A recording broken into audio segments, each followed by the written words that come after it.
नमस्कार, मी अतुल चव्हाण आमच्या खडे बोल या चॅनलमध्ये तुमचं स्वागत करतो। इस्रायल आपल्या शत्रूला संपवण्यासाठी काहीही करू शकतो। अगदी पाताळात लपलेला असेल तरी त्याला हुडकून काढणे हे इस्रायलचे वैशिष्ट्य। इस्रायलची मोसाद ही गुप्तहेर संघटना या कामात निष्णात आहे। अशीच एक अत्यंत कठीण कमांडो कारवाई 4 जुलै 1976 या दिवशी इस्रायली कमांडोंनी पार पाडली, त्याचीच ही हकीकत। हमास आणि इस्रायल युद्ध अत्यंत घातक वळणावर आले आहे। अमेरिकेने दिलेले अत्यंत घातक शस्त्र आणि इस्रायली सैनिकांची लढवय्या वृत्ती या बळावर इस्रायलने आपले नागरिक हमासच्या कैदेतून सोडवले आहेत। आपल्या नागरिकांच्या सुरक्षेसाठी इस्रायल कुठल्याही स्तरावर जाऊ शकते। अशा वेळी इस्रायली पंतप्रधान बेंजामिन नेतन्याहू यांचे मोठे भाऊ योनातन उर्फ योनी नेतन्याहू यांच्या नेतृत्वाखाली केले गेलेले ऑपरेशन थंडरबोल्ट याची आठवण होते। रविवार 27 जून 1976 रोजी एअर फ्रान्सची फ्लाइट 139 ने इस्रायली राजधानी तेल अवीववरून 258 प्रवासी घेऊन पॅरिसला जाण्यासाठी उड्डाण केले। पहिला टप्पा ग्रीसमध्ये अथेन्स येथे घेण्यात आला। अथेन्सहून विमानाने टेक ऑफ करताच पायलटला मागे विमानात काहीतरी गडबड सुरू असल्याचे लक्षात आले। त्यांनी काय झाले हे बघायला आपल्या एका सहकार्याला मागे पाठवले। त्यांच्या सहकार्याने कॉकपिटचे दार उघडताच त्याला समोर रिव्हॉल्वर हातात घेतलेला एक व्यक्ती दिसला। त्याच्या दुसऱ्या हातात एक हँड ग्रेनेड होता। हा व्यक्ती म्हणजेच विल्फ्रेड बॉस होता।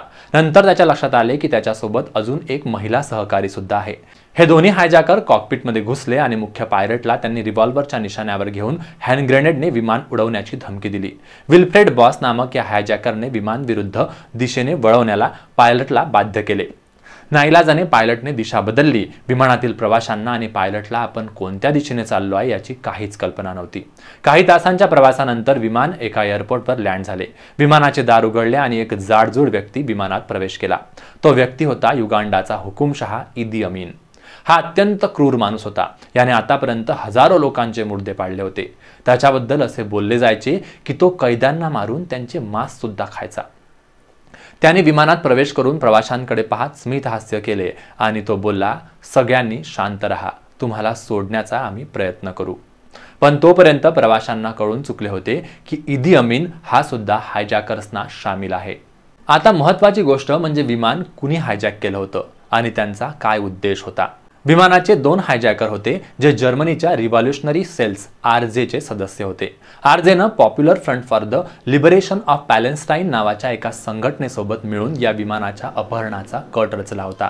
त्यांचा मुख्य उद्देश होता आपल्या 51 साथीदारांची सुटका करणे, ज्यापैकी 40 लोक इस्रायलच्या तुरुंगात होते।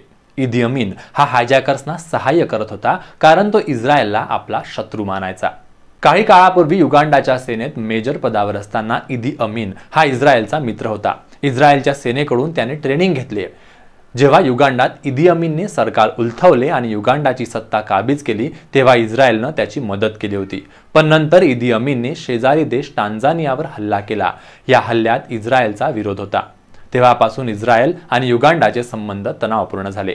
त्यामागे इतरही अनेक कारणं होती। त्यासाठी एक स्वतंत्र व्हिडिओ नंतर बघता येईल। तात्पर्य म्हणजे इदी अमीन इस्रायलचा प्रचंड द्वेष करायचा, म्हणून त्याने या हायजॅकर्सना आपल्या देशात एतांबे एअरपोर्टवर या कारवाईसाठी जागा उपलब्ध करून दिली आणि आवश्यक ते सर्व सहाय्य केले। आता इकडे इस्रायली सरकारची हालचाल सुरू झाली होती। अधिकारिकदृष्ट्या सरकारनं दहशतवाद्यांशी वाटाघाटी करण्यास नकार दिला होता, पण इस्रायलमधली बेचैनी वाढत चालली होती। विमानामध्ये 258 पैकी जवळपास 90 प्रवासी इस्रायली नागरिक होते। त्या प्रवाशांच्या आप्तस्वकीयांचा सरकारवर दबाव वाढत चालला होता। त्यावेळी इस्रायलचे पंतप्रधान रॉबिन होते। हायजॅकर्सने सरकारला 2 दिवसांचा वेळ दिला। त्यानंतर प्रवाशांपैकी यहुदी वगळता इतर प्रवाशांना सोडून देण्यात आले। इकडे सरकारवर प्रचंड दबाव वाढला होता। इस्रायलने डिप्लोमॅटिक स्तरावर हे प्रकरण सोडवण्याचा प्रयत्न केला, पण तो सफल झाला नाही। इजिप्तचे तत्कालीन राष्ट्रपती अनवर सादात यांच्या माध्यमातून खुद्द युगांडाचा हुकुमशहा इदी अमीनला सहाय्य करण्याची विनंती करण्यात आली। जर इदी अमीनने सहाय्य केले तर पुढचे नोबेल त्यालाच देण्यात येईल अशी पेशकश सुद्धा त्याच्यासमोर ठेवण्यात आली, पण तो बदला नाही। यानंतर इस्रायल सरकारनं घोषणा केली की आम्ही हायजॅकर्सशी वाटाघाटी करण्यास तयार आहोत, फक्त आम्हाला 4 दिवसांचा वेळ देण्यात यावा। प्रत्यक्षात हा 4 दिवसांचा वेळ कमांडो ऑपरेशनसाठी मिळावा म्हणून मागून घेण्यात आला होता। त्यानंतर इस्रायली सैन्याने मोसादच्या सहकार्याने एक योजना बनवली। या योजनेचे कमांडर होते इस्रायलचे माजी पंतप्रधान बेंजामिन नेतन्याहू यांचे भाऊ योनी नेतन्याहू।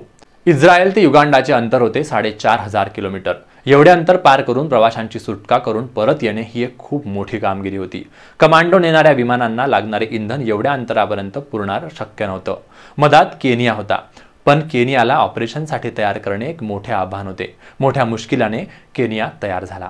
भविष्यात युगांडाने जर केनियावर हल्ला केला तर इस्रायल केनियाचे रक्षण करेल या अटीवर केनियाने कमांडोच्या विमानाला एक स्टॉप आणि इंधन देण्याचे कबूल केले.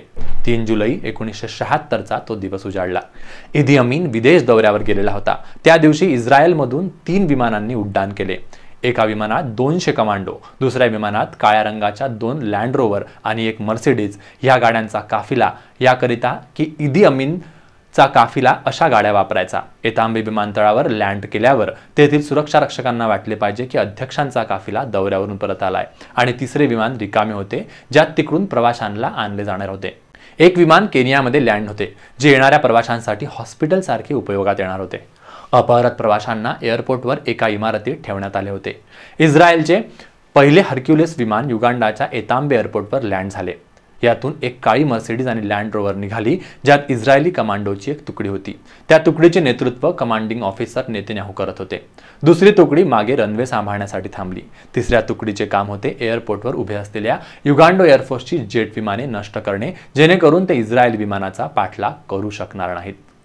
पण इस्रायलच्या कमांडोच्या हातून एक मोठी चूक झाली होती. ती म्हणजे काही दिवसांपूर्वीच इदी अमीननं गाडी बदलली होती. आता तो काळ्याऐवजी पांढऱ्या मर्सिडीज वापरत होता. एअरपोर्टच्या सुरक्षा रक्षकांना संशय आला. त्यांनी मर्सिडीजला थांबण्याचा आदेश दिला. नेतन्याहू यांनी तत्काळ कमांडोंना फायर करण्याचे आदेश दिले. दुसऱ्या क्षणाला समोरचे सुरक्षा रक्षक गारद झाले. एअरपोर्टवर रक्षणासाठी तैनात असलेले इतर सैनिक गाफील होते. त्यांना अपेक्षितच नव्हतं की इस्रायली इथपर्यंत पोहोचू शकतात. ते हैराण होते की नेमकं काय होतंय. कमांडोच्या या तुकडीनं अत्यंत चपळाईनं बंधकांना ठेवलेल्या इमारतीत प्रवेश केला. हायजॅकर सावध होऊन रायफल सरसावून बाहेर निघेपर्यंत कमांडोच्या अत्याधुनिक कारवाईंच्या गोळ्यांनी त्यांचा वेध घेतला होता. मुख्य हायजॅकर विल्फ्रेड टिपल्या गेला. त्याच्या इतर साथीदारांनी आपली शस्त्रे बंधक प्रवाशांवर ताणली. त्यामुळे त्यांच्या त्या कृतीनं कमांडोंना त्यांना ओळखण्यात मदत झाली आणि ते सुद्धा मारले गेले. एवढ्यात भीतीमुळे एक इस्रायली बंधक पळू लागला. कमांडोंनी गैरसमजातून त्याला सुद्धा ठार केले. या सर्व कारवाईला फक्त 6 मिनिटे लागले होते. तिकडे बाहेर घमासान लढाई सुरू झाली. युगांडा सैनिकांनी गोळीबार सुरू केला. कमांडोची 2nd युनिट त्यांना भिडलेली होती. तेवढ्या वेळात 3rd युनिटने आपले काम चोख बजावले. युगांडा एअरफोर्सची एअरपोर्टवर तैनात सर्व जेट विमाने नष्ट केले. सर्व प्रवाशांना रिकाम्या विमानात बसवून रवाना करण्यात आले. प्रवाशांचे विमान रवाना झाले. त्यानंतर एअरपोर्टवर इस्रायली कमांडो आणि युगांडा सैनिक यांच्यात 20 मिनिटं धुमश्चक्री चालली. यात 45 युगांडा सैनिक ठार झाले. इस्रायली कमांडोचे नेतृत्व करणारे योनी नेतन्याहू हे सुद्धा तिथेच शहीद झाले. इस्रायली कमांडो जास्त नुकसान न होता परत आले. ऑपरेशन थंडरबोल्ट यशस्वीपणे पूर्ण झालं होतं. योनातन उर्फ योनी नेतन्याहू या ऑपरेशनचे हिरो ठरले. यात 2 बंधक मारले गेले. युगांडोचे 45 सैनिक आणि अर्धी वायुसेना नष्ट झाली. सर्व अपहरणकर्ते ठार झाले आणि इदी अमीन हात चोळत बसला. सर्व जगात त्याची नाचक्की झाली आणि हाती काहीच लागले नाही. हे ऑपरेशन आजही जगात उत्कृष्ट सैन्य कारवाई म्हणून गणले जाते. आपल्याला ही गोष्ट, हा व्हिडिओ कसा वाटला हे आम्हाला कमेंटमध्ये जरूर कळवा. धन्यवाद.